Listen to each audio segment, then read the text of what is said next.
sudah sampai kita ke Gunung Ireng, Put.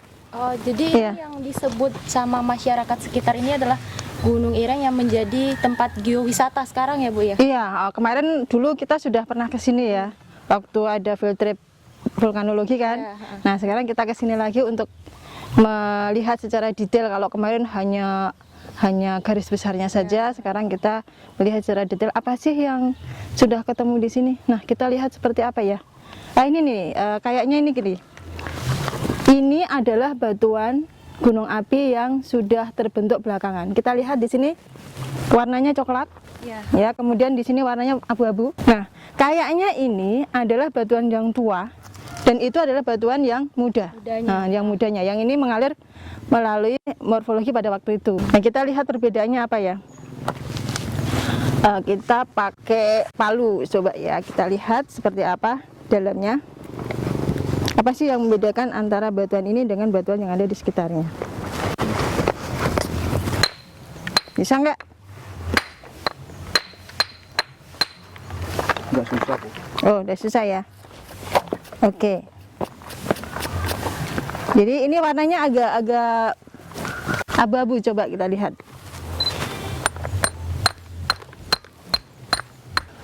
Ini warnanya agak abu-abu.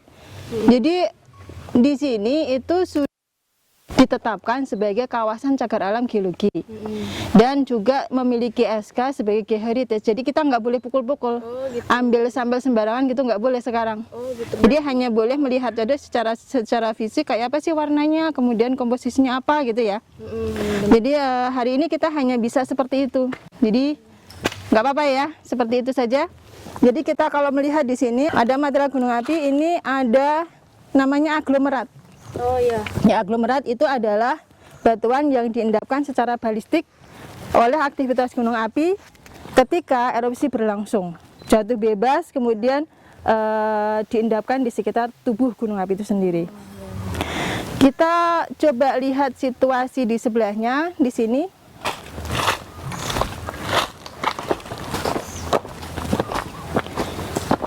Ini adalah batuan beku. Tidak sama seperti itu ya. Kalau itu, gitu ya? iya kayaknya berbeda. Kalau itu warnanya abu-abu, ini warnanya coklat. Ya, warnanya coklat. Dan coklat ini mengindikasikan sebagai komposisi yang berbeda. Jadi komposisi yang di sini dan di sana itu berbeda, Bu? Kayaknya berbeda, tetapi kalau mau lebih detail itu harus ada analisis petrografi nanti ya, dari analisis petrografi, kemudian analisis geokimia dan sebagainya yang mendukung ke arah apakah itu adalah batuan yang sama atau batuan yang beda. Tetapi pada dasarnya sepertinya kita melihat bahwa ini adalah batuan yang dibentuk oleh aktivitas sebelumnya.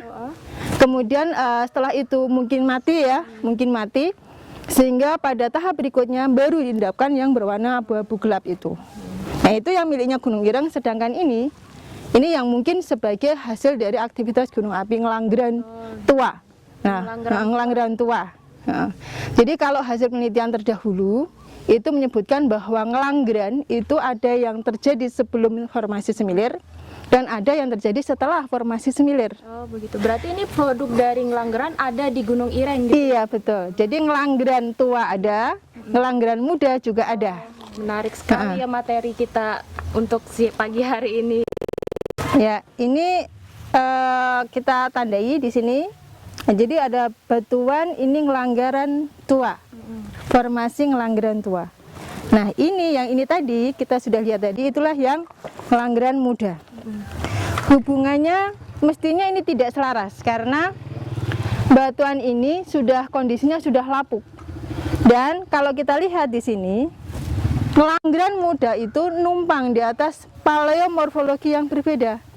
Yang di bawahnya adalah batuan beku ini, daik ya, daik dan lava ini.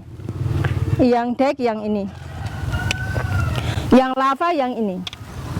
Jadi ini kayaknya berulang ya, aktivitas gunung apinya itu berulang. Hubungannya antara Ngelanggeran muda dengan Ngelanggeran tua itu selain dia tidak selaras, mestinya ini adalah gunung api yang dulu terbentuk setelah aktivitas yang pertama terjadi.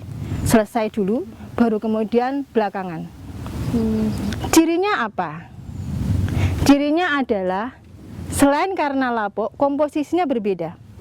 Ini tadi saya sudah ambil sedikit, karena daerah ini KCAG kan nggak boleh ambil sampel nih. Saya ambil sedikit, ternyata warnanya berbeda, Bud. Yang ini adalah warnanya abu-abu, ya abu-abu saja. Yang itu warnanya abu-abu gelap. Tetapi yang abu-abu gelap itu kalau dipecah lebih detail, itu warnanya lebih terang dibandingkan dengan yang ini. Meskipun ini abu-abunya itu agak kecoklatan gitu, tapi karena kondisinya memang lapuk sehingga komposisinya yang tadinya adalah gelap sekali, maka nampak oleh kita ini seakan-akan warnanya lebih coklat gitu. Jadi karena Fe-nya yang tinggi. Selain itu, kita lihat di sekitarnya sini ya, di antara batuan-batuan yang di sekitar ini itu sudah mengalami pelapukan lebih lanjut. Ini ada mengulit bawang. Kemudian ada sesar-sesar di sini ya, ini ada sesarnya sesar dia memotong fragmen ini ya, memotong fragmen, dan ini nampak bahwa aktivitas sesar ini aktif yang memotong sampai soil permukaan. Tapi mungkin ini aktivitasnya sejak dahulu. Jadi reaktivasi seperti itu. Oke. Jadi Putri, coba kita lihat di sini, siapa tahu kita bisa mendapatkan jawaban yang lebih detail ya.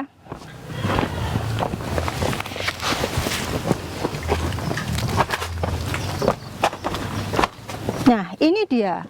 Ini adalah batuan beku. Batuan beku mengindikasikan sepertinya ini adalah batuan daiknya tadi. Ya, daik ini, daik itu adalah intrusi batuan beku yang memotong bidang perlapisan, ya, yang memotong bidang perlapisan.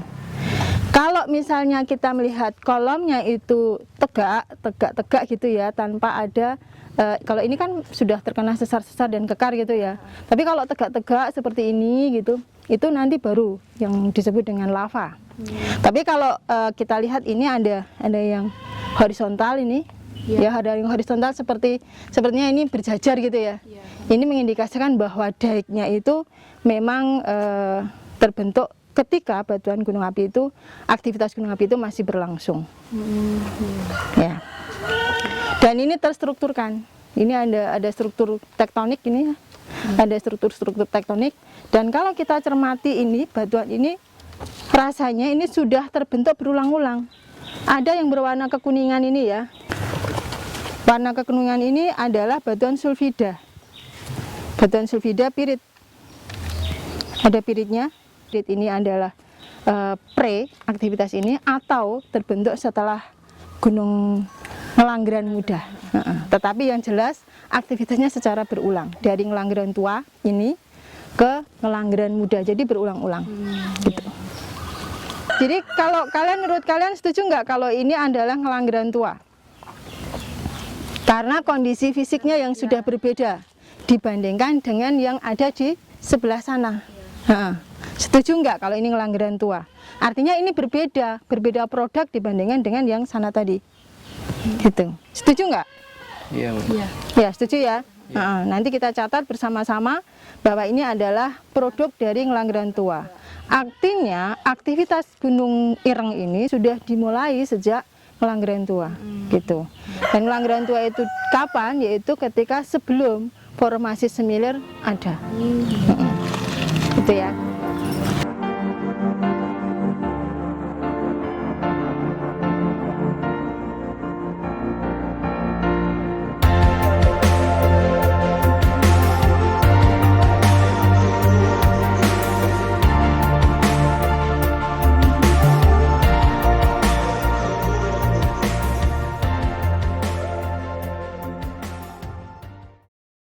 LP1 ini apakah masih termasuk formasi Ngelanggeran, Bu? Masih. Jadi kalau kita lihat di sini ada lava bantal ya. Lava bantal tapi berada di dalam formasi Ngelanggeran. Tapi kenapa bisa terbentuk lava bantal di formasi Ngelanggeran, Bu? Padahal kan masih laut dangkal. Iya, betul. Jadi sepertinya lingkungan geologi pada masa itu sangat berbeda dengan lingkungan geologi ketika Ngelanggeran atas itu terbentuk. Ini ada di awal aktivitas gunung api, yang aktivitas gunung api itu berada di dalam laut. Nah, bantal-bantal ini mengalir dari atas ke bawah itu dalam kondisi yang lerengnya itu terjal. Kalau kita lihat meskipun dari atas ke bawah kita lihat ya, di sana ada kekar kolom. Ya. Nah, kekar kolom itu kan kekar yang terbentuk oleh aktivitas pembekuan magma Ya. di permukaan bumi. Sedangkan si kekar kolom itu harus volumenya kan harus besar. Kalau nggak besar kan nggak bisa bentuk kolom.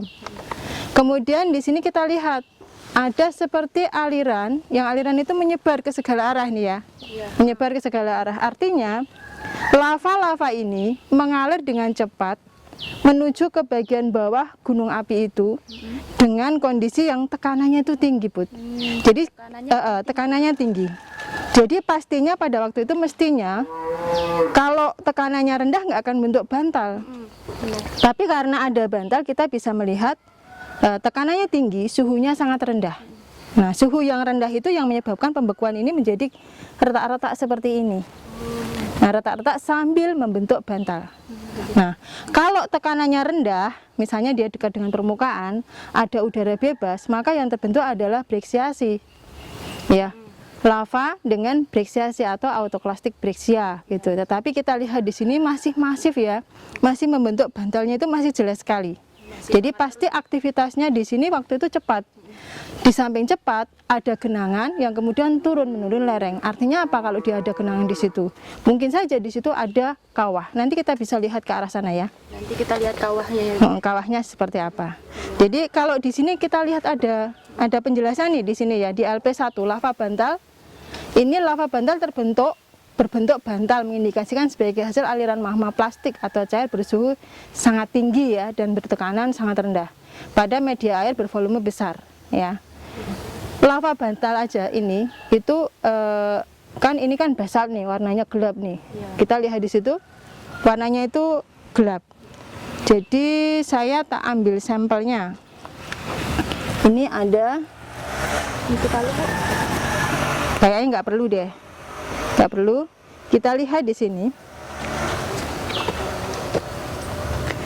Jadi memang betul, Bud, ini punya komposisi basalt. Ya, basalt. Piroksinya banyak sekali, warnanya hitam. Kemudian beberapa ada olivin ya, olivin warna kehijauan. Mungkin kamu bisa melihat juga nih ya. Ya. Nih, silakan. Yang warna hijau itu adalah olivinnya. Kemudian yang warna gelap, warna hitam itu adalah piroksin klinonya. Iya.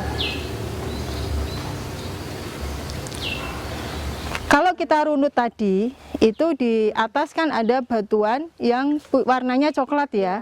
Warna coklat yang mengindikasikan itu komposisinya Fe-nya tinggi. Ya. Mungkin ini adalah bagian dari itu, Bud. Masih termasuk bagian dari itu. Cuman kok ini bisa berada di posisi ini, ya, mungkin karena ada sesar. Nanti kita lihat apakah benar di atas ada sesar atau tidak. Gitu. Tapi yang jelas basalt ini diendapkan pada lingkungan laut yang tekanannya tinggi dan suhunya sangat rendah lingkungan itu. Masih LP1 kita lihat di sini ada breksi itu ya. Ada breksi yang breksinya itu seakan-akan itu masih lepas-lepas gitu ya. Terlihat nampak itu sebagai satu lepas-lepas. Tetapi di sisi lain ada bidang nih. Ada bidang lemah yang terpotong. Apakah terindikasi ada sesarnya di sana, Bu? Ada sesar sepertinya, tapi ini memang ada sesarnya. Dan ini adalah bidang sesarnya, dan breksi ini adalah breksi sesar. Ya, breksi sesar. Kalau kita melihat dipnya seperti ini, jadi ini bagian ini yang turun, bagian ini yang naik. Sehingga tadi make sense bahwa basalt lava bantal itu nampak terlihat di situ, seakan-akan dia ada di bawah, sedangkan ini seakan-akan berada di atas. Tetapi tetap bahwa batuan itu lebih tua dibandingkan dengan batuan yang ada di atasnya.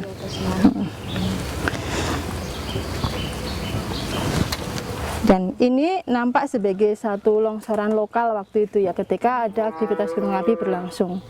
Longsoran lokal ini sebagai bagian dari sesar yang terbentuk pada saat itu.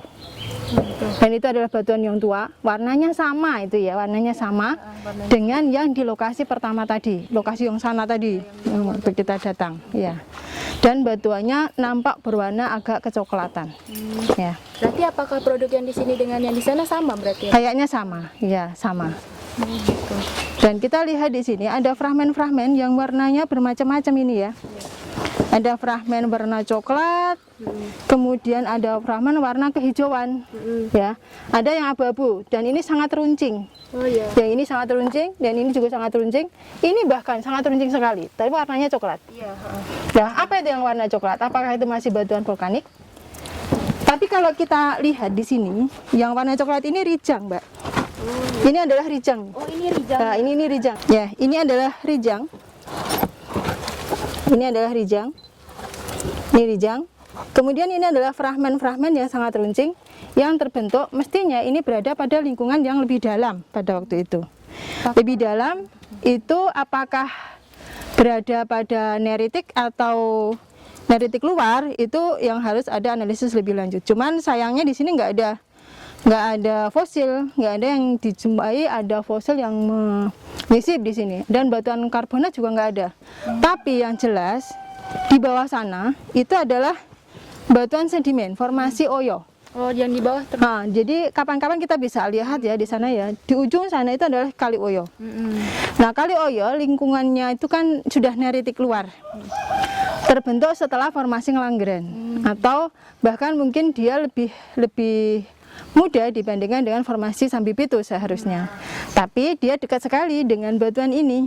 Nah, kita nggak tahu apakah benar itu adalah formasi Oyo yang terbentuk pada saat itu setelah formasi Sambipitu, atau sebenarnya itu adalah pos ini. Jadi setelah aktivitas vulkanisme terhenti, kemudian diikuti dengan pengendapan formasi Oyo yang mirip dengan formasi Oyo itu. Tapi umur batuannya belum dilakukan analisis memang. Ya, nanti memang harus dilakukan analisis terlebih dulu untuk memastikan bahwa formasi Oyo yang ada di sini itu sama dengan formasi Oyo yang lain, atau itu langsung menumpang di atas batuan ini. masih belum bisa Ya, cuman masalahnya juga ini juga belum tahu umurnya apa gitu, sehingga untuk mengatakan bahwa formasi Ngelanggeran itu dimulainya kapan. Kalau di regional mengatakan bahwa formasi Ngelanggeran dimulai sejak Miosen awal ya, Miosen awal, kemudian sampai ke Miosen tengah. Nah, apakah ini yang Miosen awal? atau Malah sebelumnya Miosen awal itu tadi. Oh gitu. Tuh, karena kan lebih tua toh, Iya, lebih tua dibandingkan dengan yang di atas tadi. ya. Tuh. Jadi ini adalah kita jumpai ada batuan lava bantal berstruktur lava basal berstruktur bantal, kemudian ada longsoran gunung api, debris yang di dalamnya ada fragmen macam-macam ini ya, ada fragmen rijang, ada fragmen basalt ini ya, ada fragmen basalt, kemudian ada fragmen-fragmen yang sangat runcing dan juga bentuknya ada yang rondit, ada yang membulat, ada yang bulat tanggung, ada yang sangat runcing bahkan. Bermacam-macam. Kita bisa sebut ini sebagai batuan breksi polimik. Nah, batuannya adalah breksi polimik karena komposisi fragmennya lebih dari satu. Kalau komposisi fragmennya itu satu berarti kan itu breksi aja ya, breksi andesit atau breksi basalt gitu. Tapi karena ini komposisinya basalt gitu ya, komposisinya basalt dan ada rijangnya, maka dikatakan sebagai breksi polimik. Gitu. Lalu setelah itu terbentuk karena ada sesar. Nah, sesarnya menghasilkan breksiasi sesar, breksi sesar. Kemudian nanti di atas kita bisa melihat ini apa itu kekar kolom. Oh, kekar. Oke. Ya, kita pindah ke lokasi di atas ya.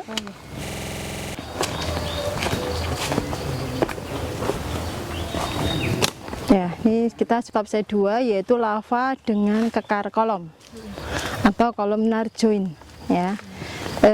Litologinya masih sama, tapi punya struktur kekar kolom seperti ini. Jadi kekarnya tegak-tegak.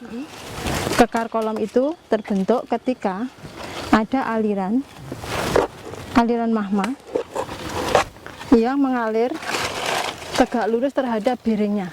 Jadi kalau bearingnya adalah seperti ini, maka arahnya dari samping, atau bisa juga arahnya dari sana, ya dari arah samping. Ini bisa mempengaruhi arahnya tadi itu Bu ya, kenapa terbentuk dia, kenapa bisa tegak gitu Bu? Ya, jadi melalui arah alirannya ya, arah alirannya. Jadi kalau kita punya daik itu punya kekar kolam yang arah alirannya itu tegak lurus terhadap biringnya. Maka kalau daik itu kan horizontal gitu ya, planar-planar, maka asalnya dari bawah.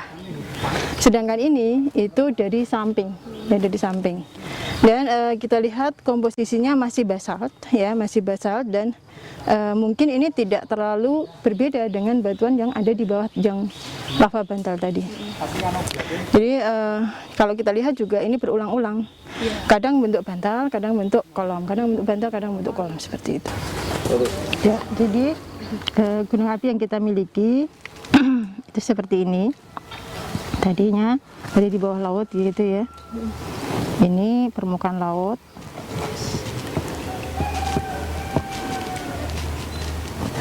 Ini tekanan tinggi, suhu T juga rendah. Ada aktivitas magmatik di bawah, kemudian naik ke permukaan, lalu mengisi celah di sini. Tapi masalahnya celah-celah ini kemudian longsor. Jadi mungkin ini begini, sehingga bagian yang ngalir langsung terendapkan di sini.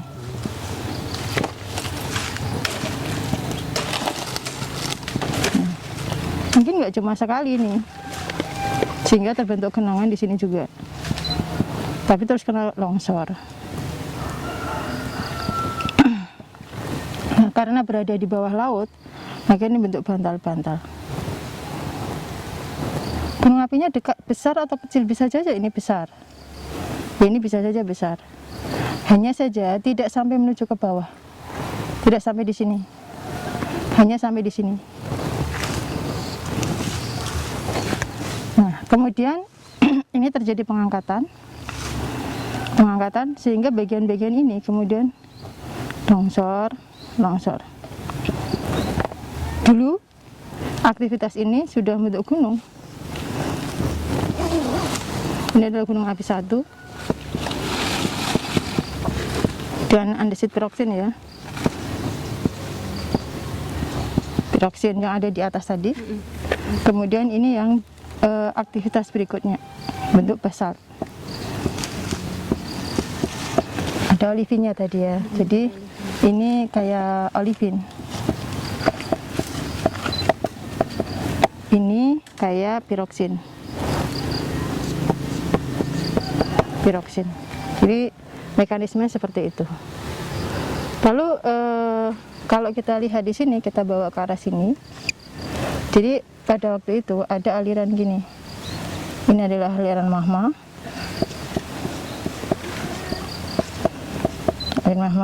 Entah itu berkali-kali atau mungkin juga sebenarnya berkali-kali juga gitu. Ada aliran lagi. Tapi ini ada aliran ke arah sana. Ini aliran ke arah sana sehingga bentuk krek.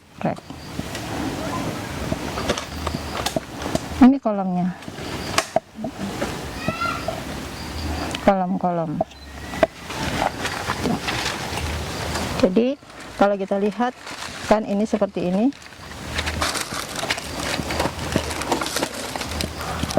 Ini arahnya dari sini. Dari arah tegak lurus terhadap biring. Ini biringnya ya. Kalau kita punya biring seperti ini, maka ini arahnya dari sini. Ini adalah intrusi, ini adalah batuan misalnya tuh, ini tuh gitu. Ini ada tuh, ini ada daiknya. Ini namanya daik. Kenapa kok arahnya dari bawah? Karena membekunya sama seperti tadi. Dia membeku dari atas ini. Jadi dia membeku dari samping-samping ini. Jadi sampingnya membeku dulu. Ini membeku dulu. Dulu ini membeku belakangan.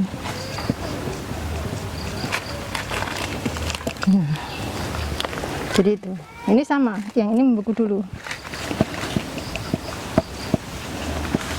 Ini bisa saja ini adalah fragmentasi. terfragmentasi, membentuk kayak breksi-breksi gitu, namanya breksi autoklastik.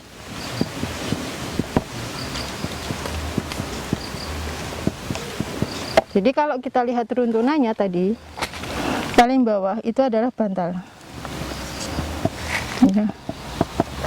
Ini adalah lava bantal. Morfometrinya seperti ini ya. Kemudian ini breksi. Lalu ada ini bidang, ini breksi. Ini breksi gede-gede gitu ya. Lalu ini ada kekar kolom. Itu. Ada kekar kolom. Di permukaan kekar kolom itu ada bantalnya. Gitu? Nampak seperti itu. Jadi ini adalah basalt, bantal. Ini adalah breksi autoklastik. Ini adalah breksi sesar. Ini adalah lava dengan kekar kolom. Ini adalah bantal lagi. Jadi ada perulangan. Perulangan lava bantal, kemudian ada aktivitas ini, lalu ada lava bantal lagi. Ke arah sana nanti ada apa? Gitu. Kita menuju ke stop site berikutnya.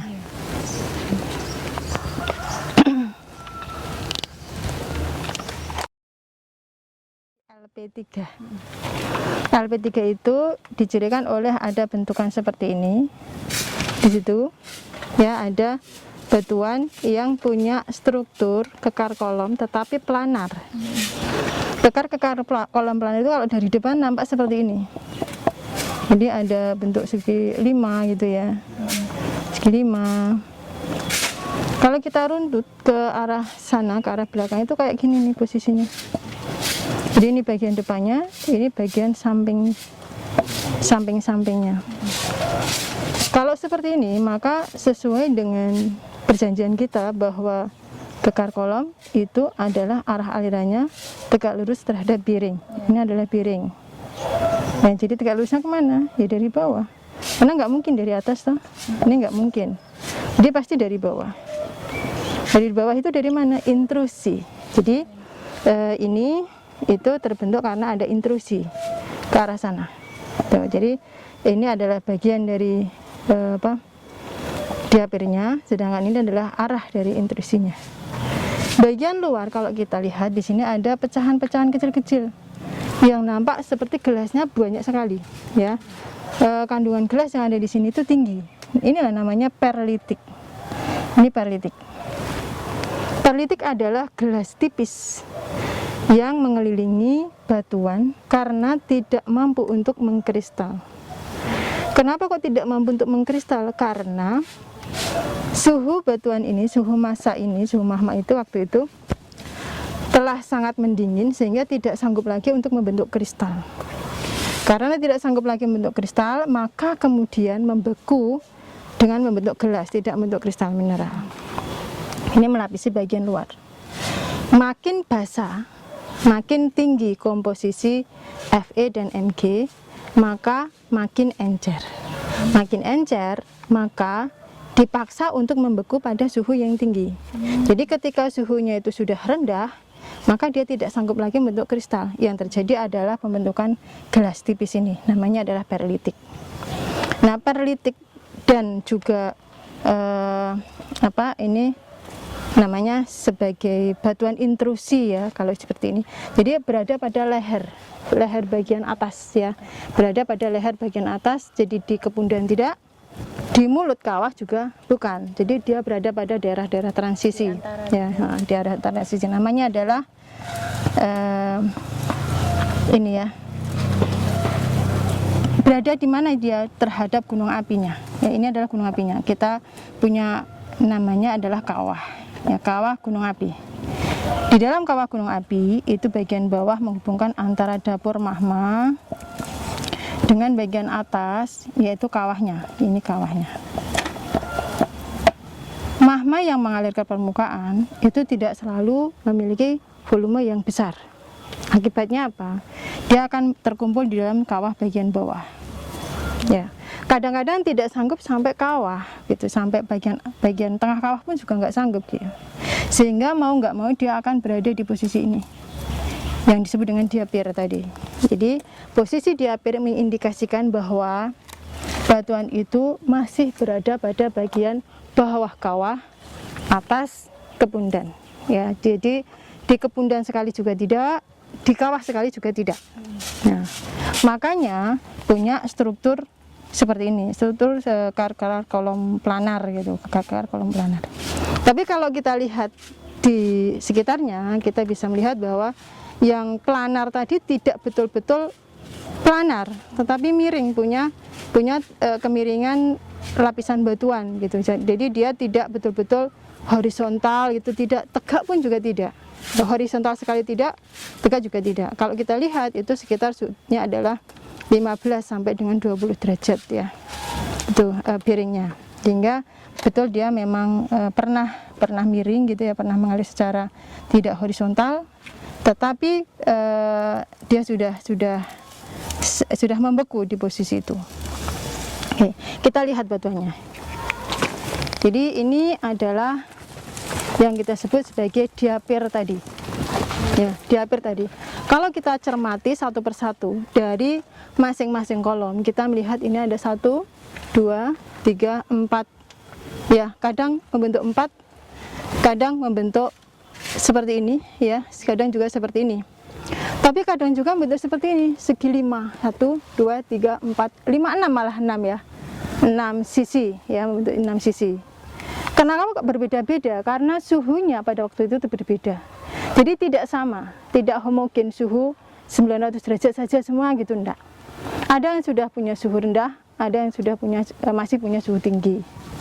Kemudian karena berada di dalam lingkungan basah, ya, air bisa berada air dangkal atau bisa, sebenarnya nggak harus air laut ya, tidak harus, tetapi kebetulan di sini itu adalah air laut. Cirinya apa air laut? Nah, kalau kita lihat aslinya seperti ini batuannya. Ini sangat berbeda dengan yang kita jumpai di lokasi pertama yang coklat tadi. Ya, ini betul-betul abu-abu ya.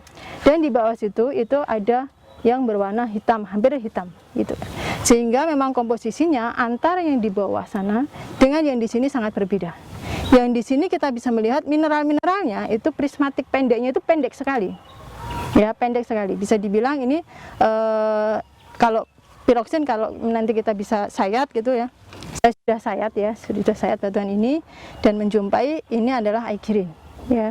Mineral yang menyusunnya di sini adalah aigirin, kemudian plagioklasnya adalah andesin. Artinya apa?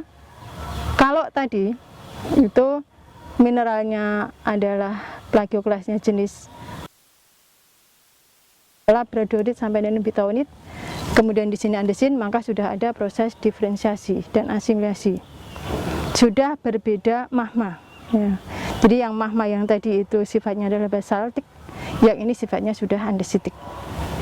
Artinya mungkin saja bisa diinterpretasi bahwa gunung api ini adalah secondary-nya. Jadi kegiatan aktivitas gunung api setelah aktivitas gunung api yang menghasilkan basalt. Kemudian selain itu, aktivitas gunung api ini secara berulang. Kita bisa melihat setelah ini, kita jalan ke arah sini, ya. Maka bisa kita jumpai ada breksi, ya, ada breksi di sini.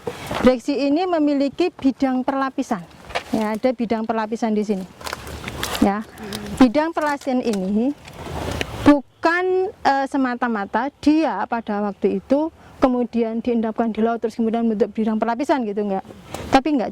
Coba kita lihat di sini ada bidang yang lain, ini yang memotong, ya, ini yang memotong. Jadi kalau di sana kita ada bidang perlapisan, tapi ini di sini itu ya, tolong itu di situ itu ada bidang sesar, ya, ada bidang sesar. Jadi breksi ini bisa jadi adalah breksi sesar. Ya, breksi sesar. Tapi breksi sesar ini juga mengindikasikan sebagai, walaupun itu sudah ada breksi sesar, tetapi breksi itu juga awalnya mungkin adalah breksi juga. Karena ada penjajaran fragmen nih. Ini ada penjajaran fragmen dan ini ada perlapisannya. Namanya adalah imbrikasi. Ya, ini mengendap dari arah mana? Bisa dari arah sana, ya, bisa dari arah sana, atau bisa juga ini dari arah situ, gitu. Tapi di sini ada imbrikasinya, ya. Sudah kena sesar, ya, sesarnya adalah sesar turun. Yang ini bagian turun, yang di belakang itu bagian turun, yang di sini bagian yang naik. Gitu. Oke. Lalu ada yang lain lagi, ya, ada yang lain lagi. Ini kita bisa melihat ada warna-warna putih di sini, ya. Itu yang menyebabkan warna putih itu apa? Yang warna putih itu adalah batuan ketika suhu panas masuk ke dalam air. Suhu yang panas itu menghasilkan fog. Masih ingat fog? Apa itu fog? Fog adalah batuan panas ketika masuk ke dalam air akan keluar asap tebal berwarna putih. Ya, tipis ya. Asap tebal berwarna putih, putih yang sangat banyak di situ. Sama seperti kalian memanaskan baja lalu dicelupkan ke dalam air, maka di situ akan ada larutan asam. Dan fog itu adalah gas yang dibentuk oleh larutan asam itu. Asamnya, keasamannya sangat tinggi, bisa mencapai angka 3 atau sampai angka 2 seperti itu, sehingga bisa mengkorosif apapun yang ada di sekitarnya.